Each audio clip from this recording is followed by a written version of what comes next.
If you've already broken your New Year's resolution, you need to hear this. You didn't fail. The system failed you.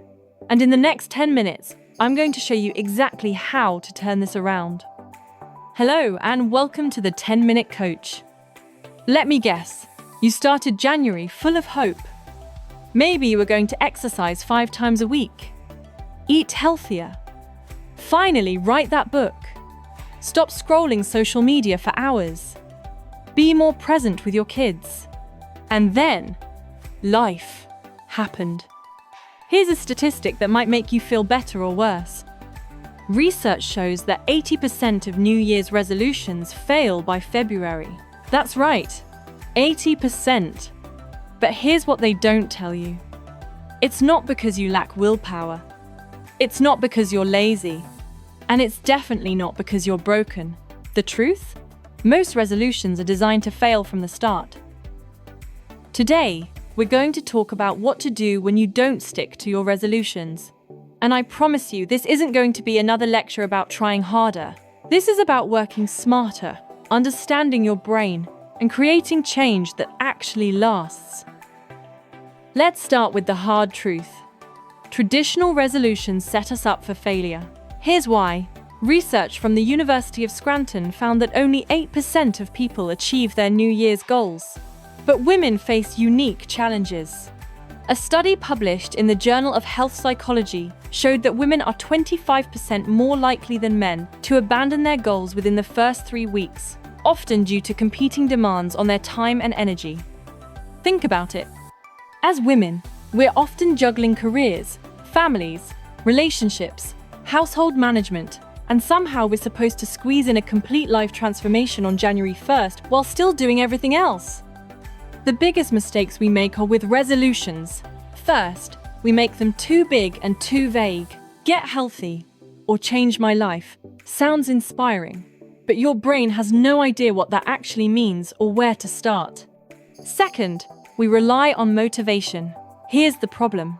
Motivation is an emotion, and emotions are unreliable. Research shows that motivation naturally peaks at the beginning of a new goal, then drops dramatically within 2 to 3 weeks. That's not a character flaw, that's neuroscience. Third, we try to change everything at once. According to behavioral science research, our brains can only handle one major habit change at a time. When we try to overhaul our entire life simultaneously, we overwhelm our neural pathways and everything collapses. And fourth, this is the big one, we shame ourselves when we slip up. Studies on habit formation show that self-criticism actually makes it harder to get back on track. It triggers stress hormones that shut down the prefrontal cortex, the part of your brain responsible for planning and decision-making. So when you beat yourself up for missing the gym, you're literally making it harder for your brain to help you get back to the gym. Alright, so if resolutions don't work, what does? I'm going to give you a simple 5-step reset strategy. This works whether you're 1 week in or 1 month in. Step 1. Stop the shame spiral immediately. Right now, I want you to take a breath and say this out loud. I'm not starting over. I'm continuing forward. Research from Dr. Kristen Neff on self-compassion shows that people who treat themselves with kindness after setbacks are 43% more likely to achieve their goals than those who use self-criticism. This isn't about being soft on yourself, it's about being strategic. Step 2. Conduct an honest audit. Get a piece of paper. Write down what you actually did versus what you planned to do, not to judge yourself, but to gather data. Maybe you plan to work out 5 times a week but only managed 2. Don't focus on the 3 you missed. Focus on the 2 you did. That's your baseline. That's your real starting point. A study from the European Journal of Social Psychology found that it takes an average of 66 days to form a new habit, not 21 days like we've been told. And it can take anywhere from 18 to 254 days, depending on the complexity of the habit and the person. So if you've only been at this for a few weeks, you're still in the early stages. You haven't failed, you're just in process. Step 3. Shrink your goal dramatically. I know this sounds counterintuitive, But research from Stanford behavior scientist BJ Fogg shows that tiny habits that take less than 30 seconds, are the key to lasting change. Instead of exercise for an hour, try put on my workout clothes. Instead of meal prep all week, try cut up one vegetable. Instead of meditate for 20 minutes, try take 3 deep breaths. The goal is to make it so easy you can't say no. Once the habit becomes automatic, which research shows takes doing it consistently for about 2 to 3 months, then you can build on it. Step 4. Design your environment for success. Women carry what researchers call the mental load. We're constantly thinking about what needs to be done, planning, coordinating. This cognitive burden uses up willpower. So instead of relying on willpower, change your environment. If you want to drink more water, put water bottles everywhere. If you want to read more, put books on your pillow. If you want to exercise, sleep in your workout clothes. Research shows that environmental design is 3 times more effective than willpower alone. Step 5. Create a bounce-back plan. This is the game changer. Research from the University of Pennsylvania shows that people who plan for setbacks in advance are 2 to 3 times more likely to achieve their goals. Write this down. When I miss a day, I will. Fill in something specific and small. When I miss my workout, I will do 10 squats before bed. When I skip my morning routine, I will do it for 2 minutes instead of 20. The goal isn't perfection. The goal is continuation. Now let's talk about creating change that actually lasts. Your identity shift. Here's what most people get wrong. They set goals based on outcomes.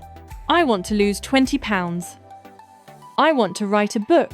But research from James Clear and others on habit formation shows that the most successful people focus on identity change instead. Instead of, I want to run a marathon, try, I'm becoming a runner. Instead of, I want to lose weight, try, I'm becoming someone who takes care of their body. Why does this work? Because every action you take is a vote for the type of person you want to become. Went for a 5-minute walk? That's a vote for being active. Drank a glass of water? That's a vote for being healthy. You don't need to win every vote. You just need to win the majority. Research published in the British Journal of Health Psychology found that women who had accountability partners were 65% more likely to achieve their goals. Find your people. This could be one friend who's also working on change, an online community, a coach. Even posting updates on social media can work if you're comfortable with that. We're not meant to transform in isolation. Track momentum, not perfection. Get a calendar or tracker. But instead of tracking whether you hit your goal perfectly, track whether you showed up at all. Did something, anything, toward your goal? Mark it. Research shows that visual progress indicators increase follow-through by up to 40%. Over time, you'll see patterns. You'll see your momentum building. And here's the beautiful thing. Momentum is more powerful than motivation. Next, celebrate your small wins. Neuroscience research shows that celebrating small victories releases dopamine, which strengthens the neural pathways associated with that behavior. In other words, celebration literally rewires your brain to want to repeat the behavior. Did your morning routine for 2 minutes instead of skipping it entirely? Celebrate. Ate one healthy meal? Celebrate. Went to bed 15 minutes earlier? Celebrate. These aren't consolation prizes. These are the building blocks of transformation. Listen, if you've already broken your New Year's resolution, you're in good company.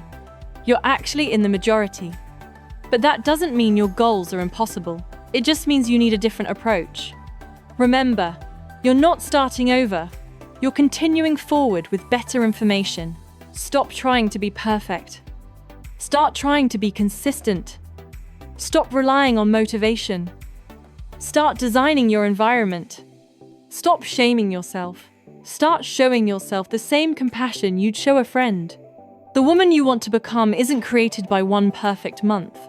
She's created by 1,000 small choices made over time, by someone who kept showing up even when it was messy, even when it was imperfect. Your transformation doesn't start on January 1st. It starts today, right now, with the very next choice you make. You've got this. If you found this helpful and you're ready to build habits that actually stick, I have some free resources for you. Check out the Self-Help 101 freebie and Operation Rut Free at the links below, and visit the Guild Transformation website for more tools to support your journey.